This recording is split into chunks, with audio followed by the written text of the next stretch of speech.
നമ്മളിന്ന് പോകുന്നത് എൻ്റെ അച്ഛനും അമ്മയും എനിക്ക് ഇഷ്ടത്തോടെ തന്നിട്ടുള്ള കുറച്ച് കാര്യങ്ങൾ ചിലവഴിച്ച് വാങ്ങിയിട്ടുള്ള ഒരു സ്ഥലത്തിലേക്കാണ് കേട്ടോ.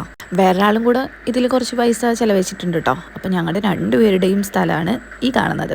ഇത് വാങ്ങുന്ന സമയത്ത് എനിക്കും വേറൊരാൾക്കും എൻ്റെ വീട്ടുകാർക്കും മാത്രമേ താല്പര്യം ഉണ്ടായിരുന്നുള്ളൂ കേട്ടോ. പക്ഷെ അതിന് ശേഷം ആ വേറെ ആളുടെ വീട്ടുകാർക്കാണ് ഇവിടെ താല്പര്യം കൂടുതൽ. മോൻ്റെ അടുത്തുള്ളതെല്ലാം തട്ടിപ്പറിച്ച് മോൾക്ക് വേണ്ടിയിട്ട് സ്വരുക്കൂട്ടി വെക്കാൻ അത്യാർത്തി കാണിക്കുന്ന ഒരച്ഛനും അമ്മയും.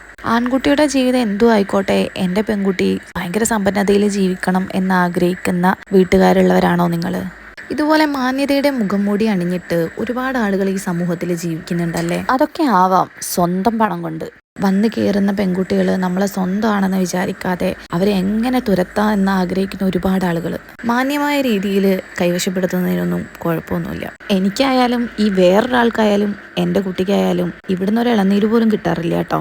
ഇതിലൊന്നും ആ വേറൊരാൾക്ക് പങ്കൊന്നുമില്ല, അവരുടെ വീട്ടുകാർക്ക് മാത്രമേ പങ്കുള്ളൂ കേട്ടോ. നിയമപരമായി നമുക്ക് അവിടെ പോകുന്നതിന് യാതൊരു തടസ്സവും ഇല്ല കേട്ടോ. പക്ഷെ നമ്മൾ പോകുന്ന സമയത്ത് ഒരു ഇളനീര് പോലും അവിടെ ഉണ്ടാവില്ല. അതിന് മുന്നേ തന്നെ എല്ലാം എടുത്തു കൊണ്ടുപോയിട്ടുണ്ടാവും.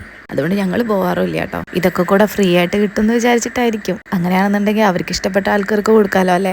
അന്യൻ്റെ സ്വത്ത് ആഗ്രഹിക്കുന്നതേ തെറ്റാണ്. നിങ്ങളിൽ ആരെങ്കിലും ഇതുപോലെ മറ്റുള്ളവരുടെ ജീവിതം നശിപ്പിച്ച് സ്വത്ത് കൈക്കലാക്കുന്നുണ്ടെങ്കിൽ അതുകൊണ്ട് കാര്യമൊന്നുമില്ല കേട്ടോ. ഒന്നുമില്ലാത്തവർക്കായിരിക്കും അല്ലേ ഇതുപോലെ ആർത്തി ഉണ്ടാവുക.